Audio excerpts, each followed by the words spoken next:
Welcome to another Fan Night Extravaganza. For those who don't know or who are new to the channel, Fan Night Extravaganza is a series that stars you, the fans. Tonight we're featuring 6 cool new Versus series that you should check out. The first is Butter Samurai's Spongebob vs. Sonic. Then we got your favorite Canadian YouTubers Leonardo vs. Ruby Show Off Showdown. Next is The Great Demons Fictional Characters Collide Episode 7. Then we have Fiction Beatdown, Ridley vs. Rodin. Then we have Gamerhawk0761, Fight and Explain Episode 3. And finally, we have Schnobman's Disney Rumble Gravity Falls vs. Star vs. the Forces of Evil. If you enjoy any of these features, check out their channels and subscribe. They could really use the support. This video was animated by LK64. I will leave a link in the description below. Please go subscribe and watch his videos. Now, who do you think of whenever I say video game character? No, not him, but close. I can see that, but no. No, not him either. Oh, come on, you're just joking right now. Alright, how about this? Who's the first cartoon character you think of when I say that? Okay, I see the pattern here and I'm not going to be a part of it. It's SpongeBob vs. Sonic, alright? Jeez. Alright, getting into our first character, we got Spongebob Squarepants. Spongebob Squarepants is an undersea talking sponge. His hobbies include jellyfishing, working at the Krusty Krab, blowing bubbles, and to be honest, just being very, very annoying. You might be wondering, how can he even fight Sonic? He's not even as big as his foot. Well, thanks to Nicktoons Unite, Jimmy built a device to resize him and make sure he doesn't suffocate on land. Without a doubt, SpongeBob is one of the most weakest things in existence, unable to carry a marshmallow and a stick with 2 marshmallows on them. However, his strength is impossible to measure as being very inconsistent. He's once carried a trash can full of garbage. In another episode, couldn't even carry a cotton swab. So it's generally impossible to tell. His strengths, however, do make up for quite some of that.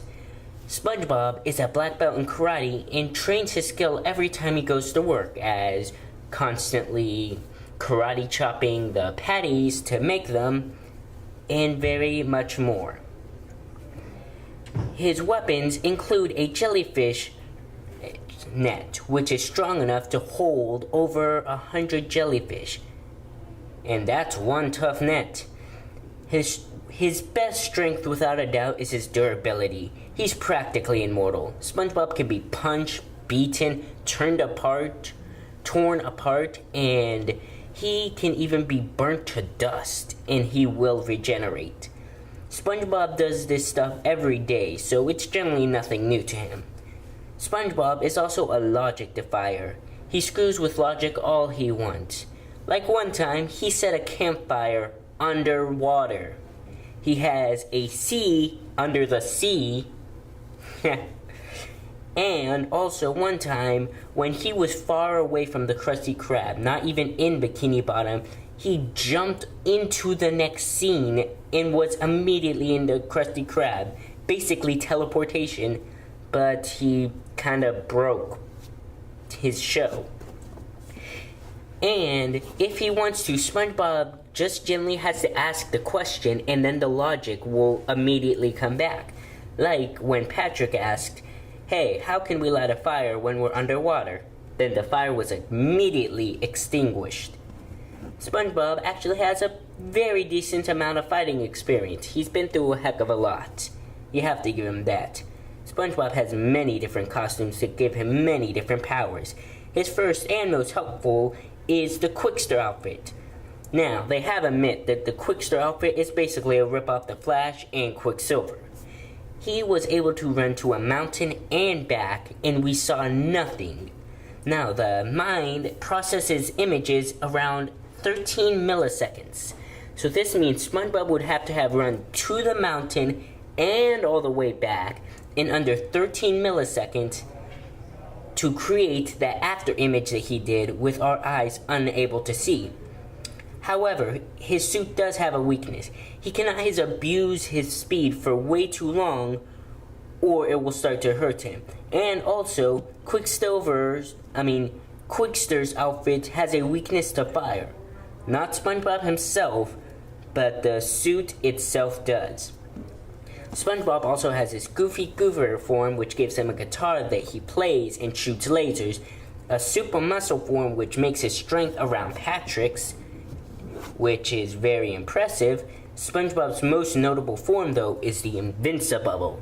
This makes him stronger, faster, and has power over bubbles.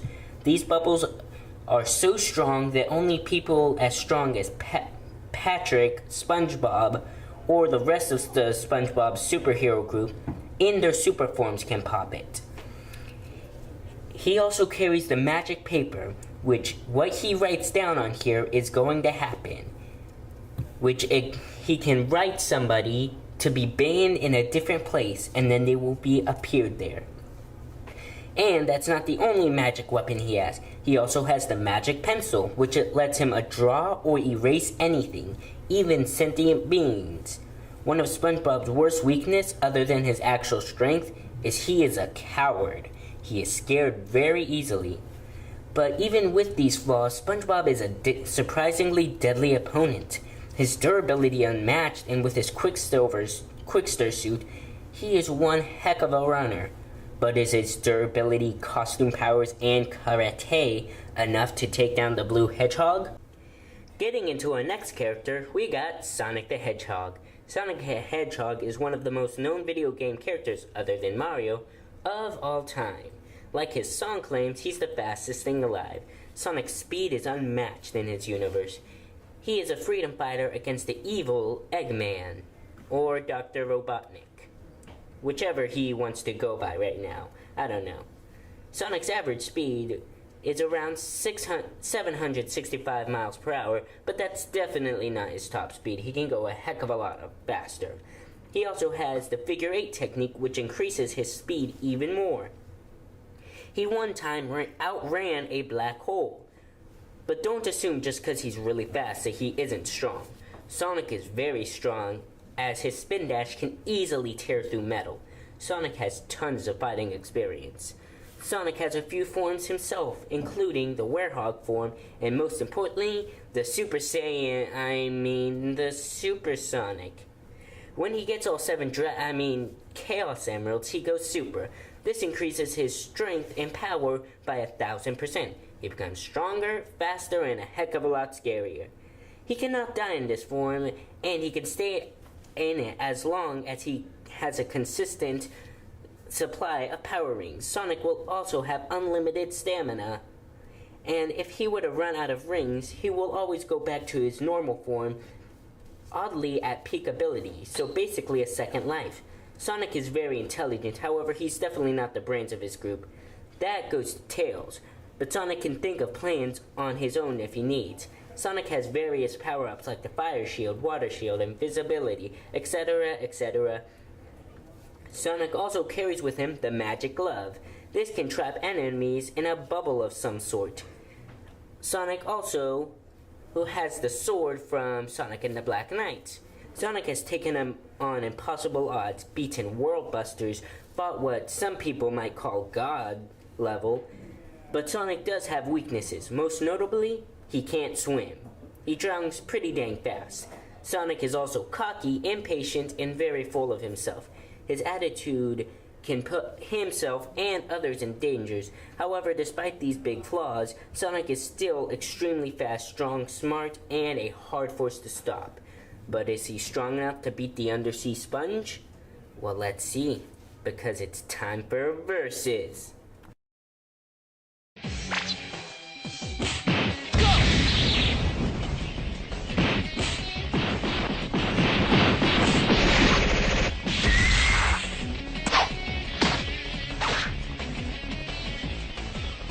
Too easy, piece of cake.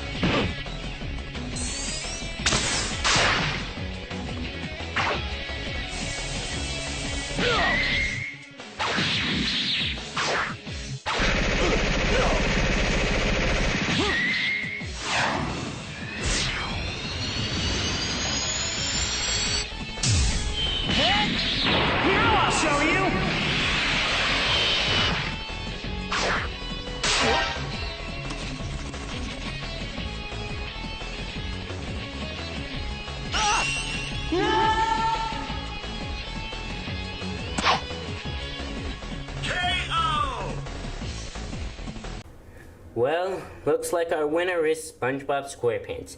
Now you are probably wondering just how. Sonic is physically better in almost every way. Well, there are a few reasons why. One is the paper. This paper can literally do anything. Literally anything. What he writes happens.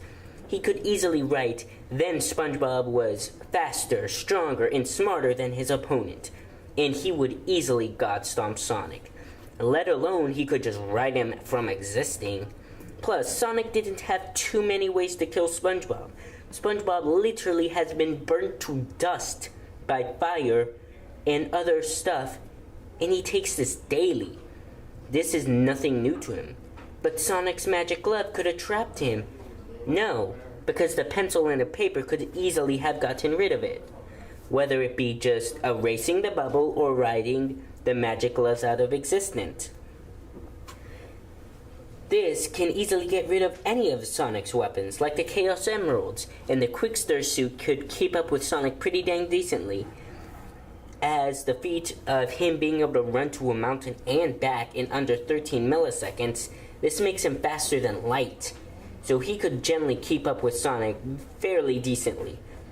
And most of Sonic's weapons could not really get through SpongeBob's. SpongeBob's countered a lot of Sonic's. His pencil crushed all of Sonic's weapons, being literally able to make them or erase them. SpongeBob is also a heck of a lot more durable. It's as simple as saying SpongeBob could kill Sonic in a variety of ways, but Sonic didn't really have a way to kill SpongeBob. I'm sorry, but the winner is SpongeBob Squarepants of Bikini Bottom. Next time on Versus.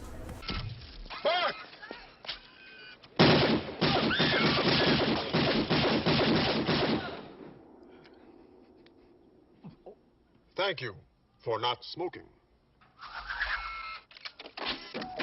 Welcome to Show Off Showdown! In this series, the fighters are called Show-Offs, and this is the series for the Show Off Showdown! Now let's meet the Show-Offs for tonight's episode, shall we? Tonight, we have a showdown between the leader of the Teenage Mutant Ninja Turtles going up against the leader of Team Ruby. That's right, Leonardo versus Ruby.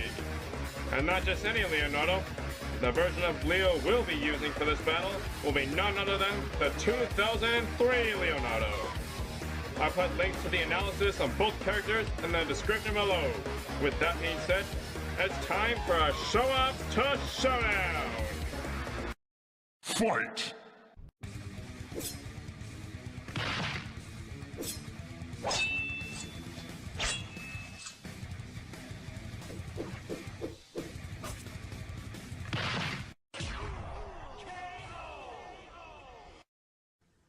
Whoa, whoa, whoa, time out.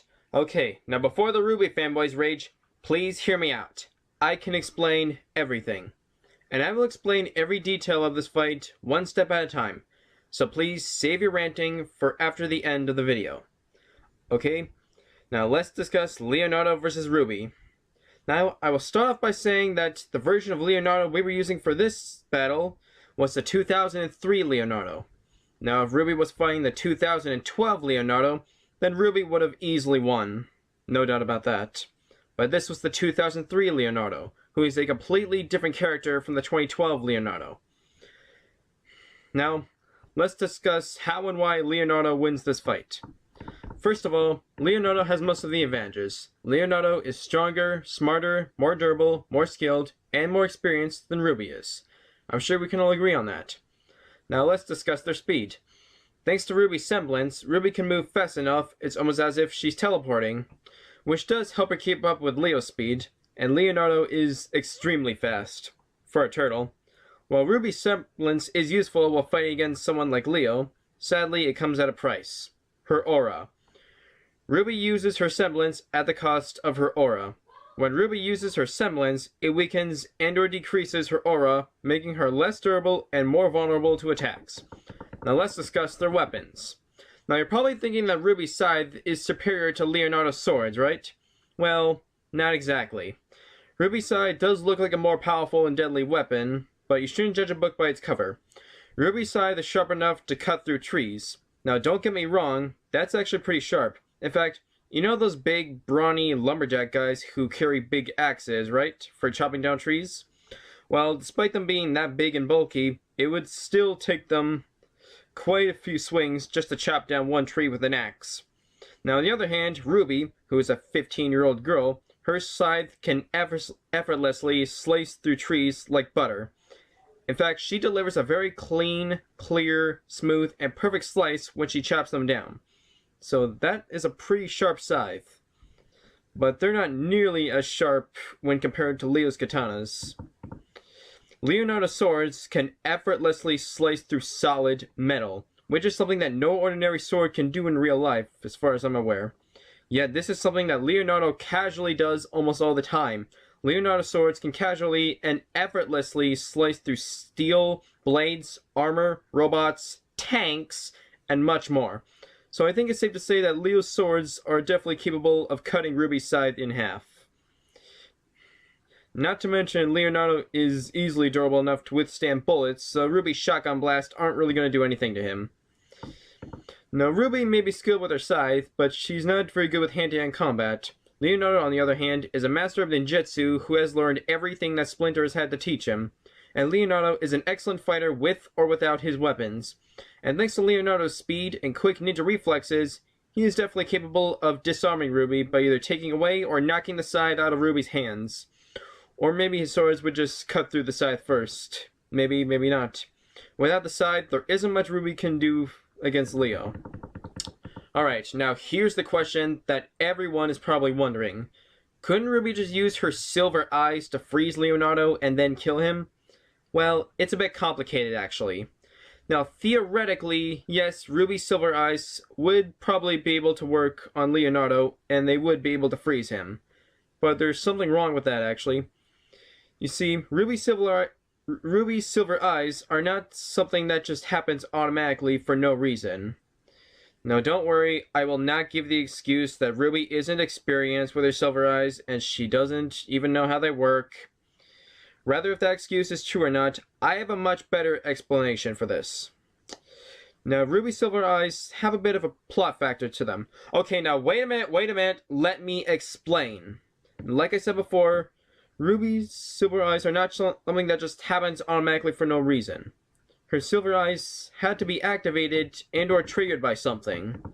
Do you remember when Ruby saw one of her closest friends being killed right in front of her? When Ruby saw one of her closest friends being killed right in front of her, you can see how much psychological trauma and pain she went through. You saw the look on her face and the emotion she experienced when she saw her friend die, right? Pain, guilt, anger, depression, and grief. Seeing her own friend being killed right in front of her like that was probably enough to mentally scar Ruby for life. And that is what triggered her silver eyes. You know, if you think about it, this battle is actually a lot like Cartoon Fight Club Vegeta vs. Azura. Let me explain why. Now, if Leonardo were to do something absolutely terrible to Ruby, like say, kill one of her closest friends right in front of her, then that would most definitely trigger Ruby's silver eyes, and she would most likely freeze Leonardo almost instantly. But however, remember, in the show, after Ruby unleashed her silver eyes, she was knocked out cold, and the next morning she woke up in bed with no memory of what happened. Now, honestly, I don't know if the silver eyes would actually kill Leonardo, or if they just freeze him. But if they would, all they do just freeze him, then Ruby wouldn't actually kill Leonardo after she freezes him, because she would immediately be knocked out cold after she uses the silver eyes. But honestly, all of that doesn't really matter, because this is just a one-on-one fight with no prep time, and Leonardo has never done anything like that to Ruby. He has never done anything that would trigger her silver eyes. No, besides, I don't think Leo would actually want to do something terrible like that anyway, because Leonardo does not like to kill innocent people for no reason, and I'm sure we all know that. So I think it's safe to say that Leonardo isn't going to kill any of Ruby's friends, and Ruby isn't going to use her silver eyes on Leo. And once again, this is just a one-on-one fight with no prep time. I think I've said enough for this episode. The winner of this battle is Leonardo. Now, I'm not sure if I'll be able to do this, but if you want to see a 4-on-4 rematch with Leonardo, Donatello, Michelangelo, and Raphael going up against Ruby, Weiss, Blake, and Yang, then comment down below the word rematch. And maybe if this episode gets enough rematch comments, then hopefully I just might do a rematch between the Teenage Mutant Ninja Turtles versus Team Ruby. Now, I'm not sure if I'll be able to successfully do something like this, but if I do, then I'm definitely going to need some help with it. And speaking of help, I want to give a special shout out to the animator of this battle, Armando9000. He did an amazing job animating tonight's battle, so go check out his channel and subscribe. Now, this is just the first episode of my series, which means I'm new to this sort of thing. But if any of you want to help out with the series in any way, rather if it's with research, animation, or anything else, then that would be so awesome, and I would really appreciate it. Thank you. Got any ideas for Show Off Showdown? Then let me know in the comments below, and hopefully I just might do them. Now stay tuned for the next episode of Show Off Showdown! Hello everyone and welcome to the next episode of Fictional Characters Collide. And remember, before you check out this episode, remember to thank Spin-New for this great animation and Butter Samurai for helping me with the Himura Kenshin part. But right now, let's get on to the fight. In this episode, we got the battle of the two samurais. Himura Kenshin, the legendary Batosai from Rurouni Kenshin, versus Samurai Jack, the silent samurai from Samurai Jack. It's a really great demon here, and it's my job to analyze them to their fullest to see who would win a fictional character collide.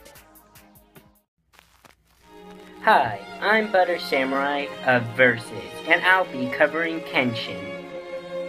Himura Kenshin. His occupation is a wandering samurai. Life was not easy for Kenshin.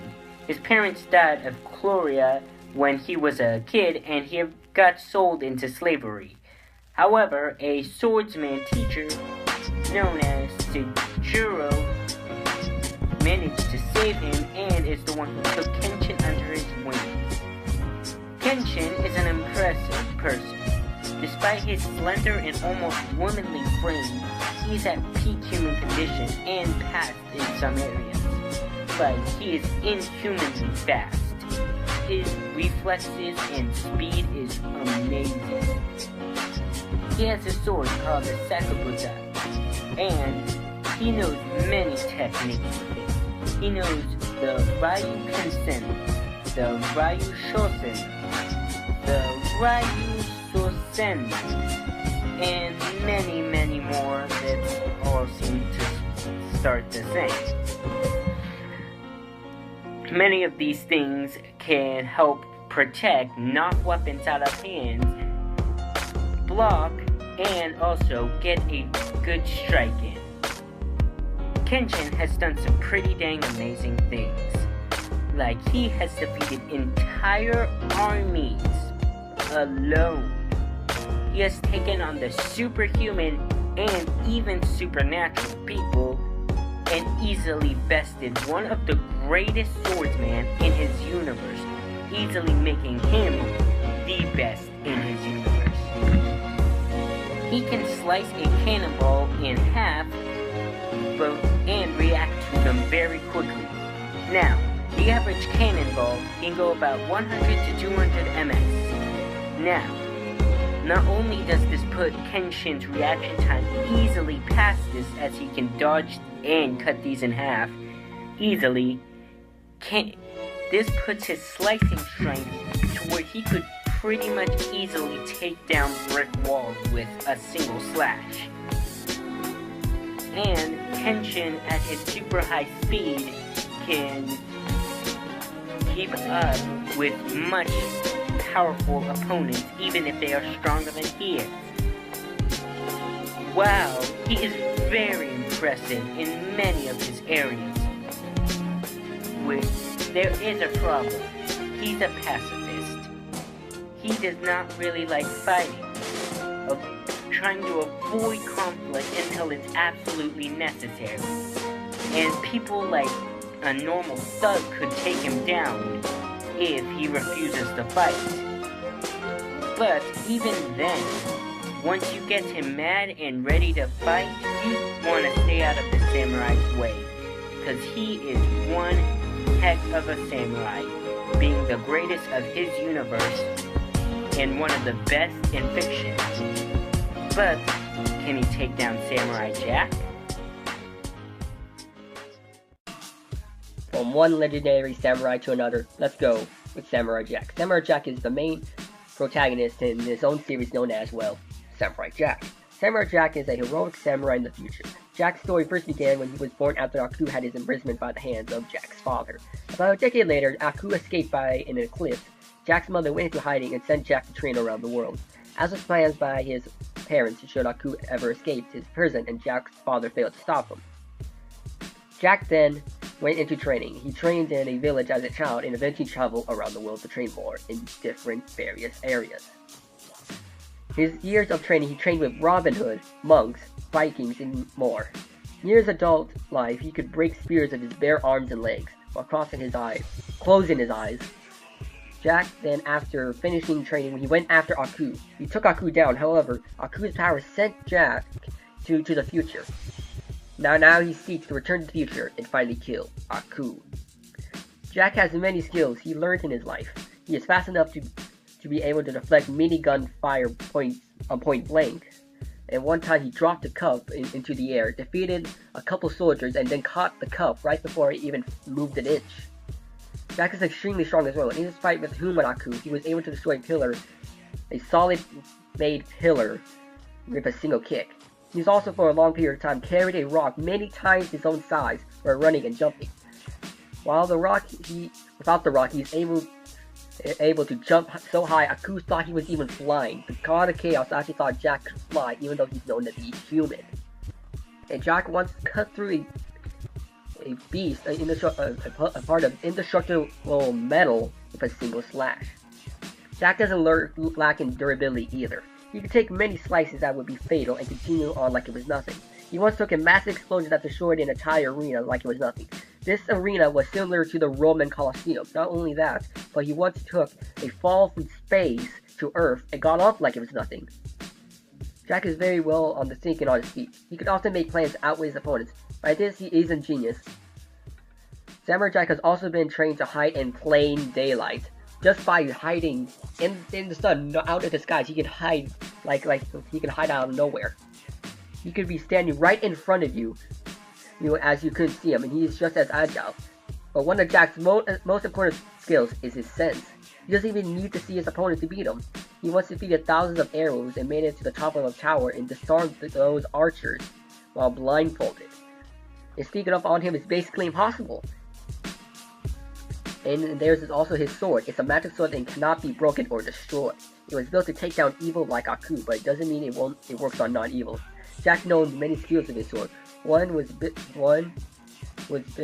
can break his opponent's sword unless the sword is magic as well. Jack knows how to use his sword and took out multiple of Universe Beast hunters to take him down. And Jack took all but one down. Jack's only weaknesses aren't really much. He did have anger problems, however in Mad Jack he ended up fixing it and making it no longer a problem. Jack is also noble. He would do a lot to avoid a fight, preferring a peaceful route, meaning he may or may not hold back other things. Others think there's another peaceful way out of the problem.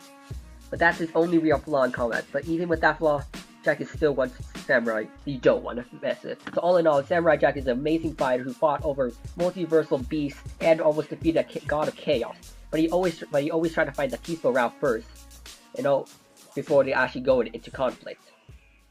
Okay, the combatants are set. Let's settle this debate once and for all. It's time for fictional characters collide.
Okay, that was an amazing fight. Remember to thank the animator Spin Dash Nude for that amazing animation. Now let's explain why Samurai Jack wins this fight. But mostly because of full durability and power. Yes, Kenshin has survived life-threatening attacks before, but he never survived a fall from Earth to space to Earth before. And Jack went off like it was nothing.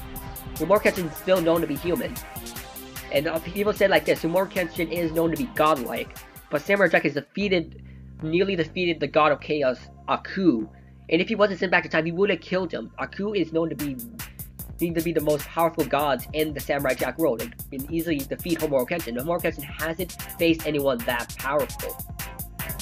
And based on swordsmanship, these guys are highly different. Samurai Jack can easily take down anyone. He's shown to literally break solid pillars with his own legs without even using a sword.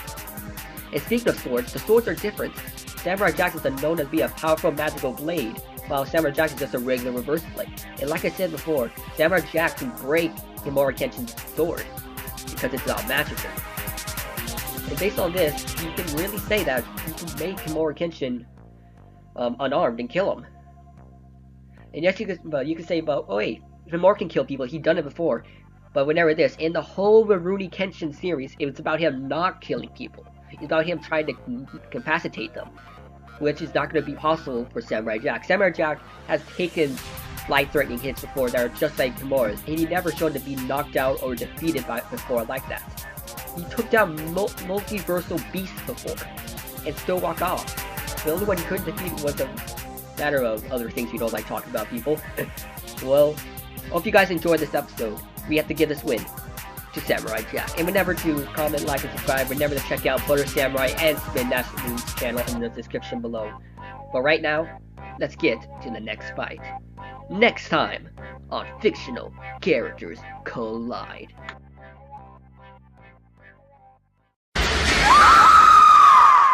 Hey, let's go. You two stay here. It's too dangerous for civilians. Civilians? She looks pretty civil herself.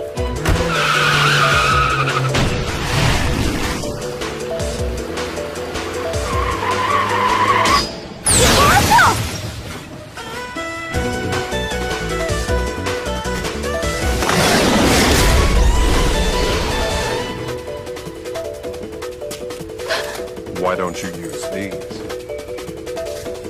Guile?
Today we are doing a special video of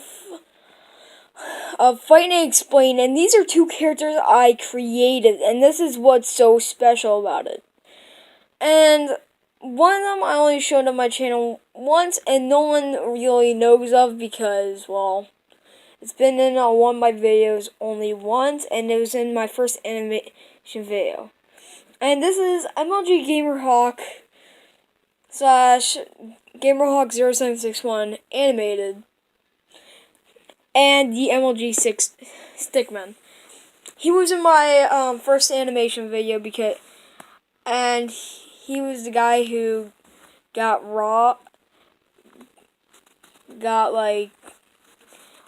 threatened and killed that guy, I guess. And now these two are fighting to the death. And, well, let's explain what's going on. Okay, let's start with the MLG Stickman since, well, he's actually newer. I mean, older because I actually had them since first grade. The MLG Stickman is extremely athletic and learned all his skills from Sonic and the Illuminati. He's extremely fast and has invincibility mode which can really kill anything, even the Illuminati. He's extremely fast, but he's not as fast as MLG Gamerhawk, which is a problem because then he can't catch him with his invincibility. But he can use his MLG mode, and he can clone other people, and he also has mirrors for eyes and others. His legs are extremely long, so he can do an spotter kick with some LG into it, and that it destroys anything besides things that are almost immortal. And sorry about that, my battery thing was low. His sunglasses, if you stare into them for 4 seconds, 4 minutes and 20 seconds, your eyeballs will burn out. His punches are extremely strong, 5 million times stronger than the Hulk, and can destroy about anything.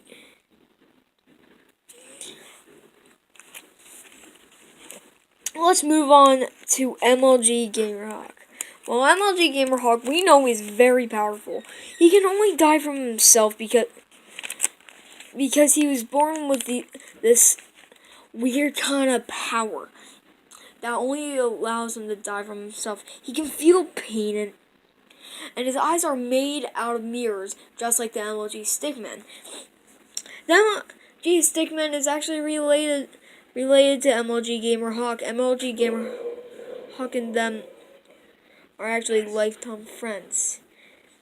Gamerhawk is actually the younger brother of the MLG Stickman, but trains so hard that it's really hard to tell the difference between their strength. The problem, MLG Gamerhawk is as fast as Sonic and can outrun the MLG Stickman so easily. His punches are extremely powerful, as strong as the MLG Stickman's, and his kick does the same thing. His ability barely allows him to die at all. He doubles his. He is 420 more stronger than his normal form, but he still dies in the same way. He can easily destroy anything. The Illuminati has nothing on him. He can destroy Sonic and the Illuminati, the ultimate meme destroyer,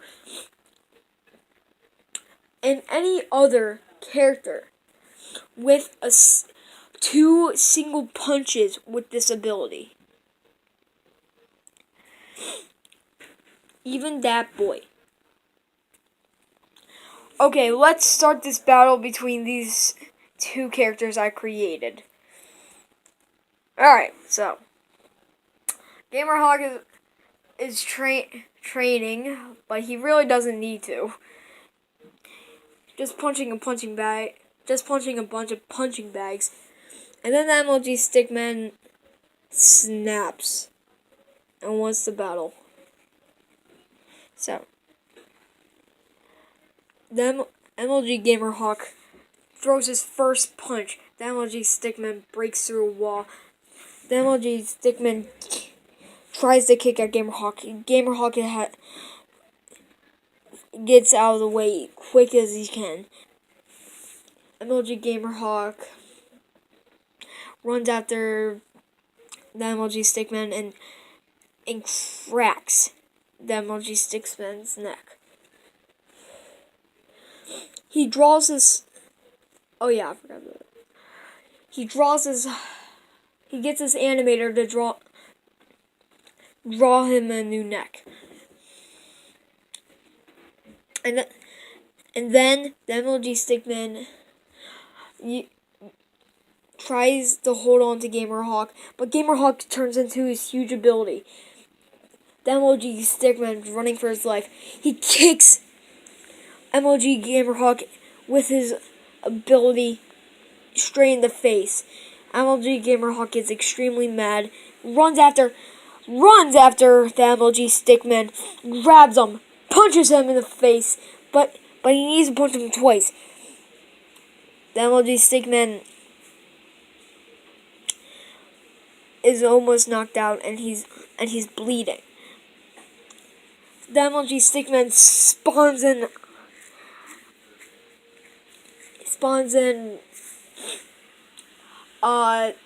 clones Gamerhawk, and Gamerhawk dies, but he still has 3 more lives to go.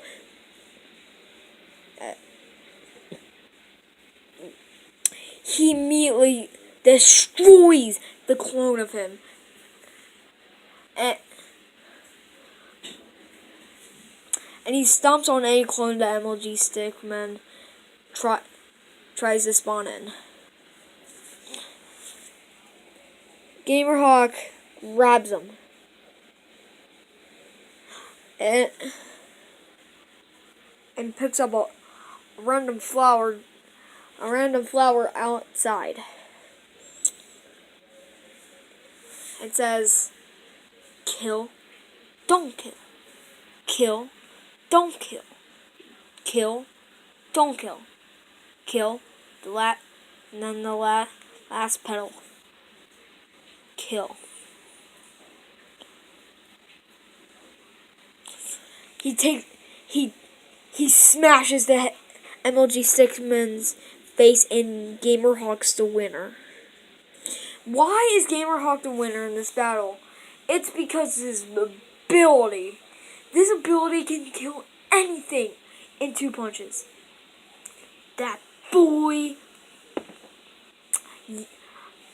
MLG Sans, really anything.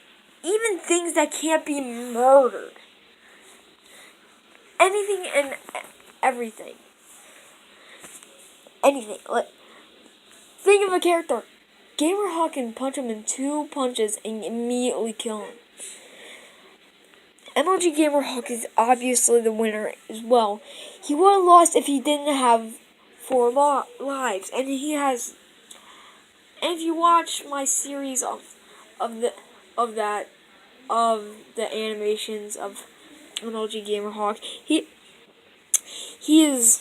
can easily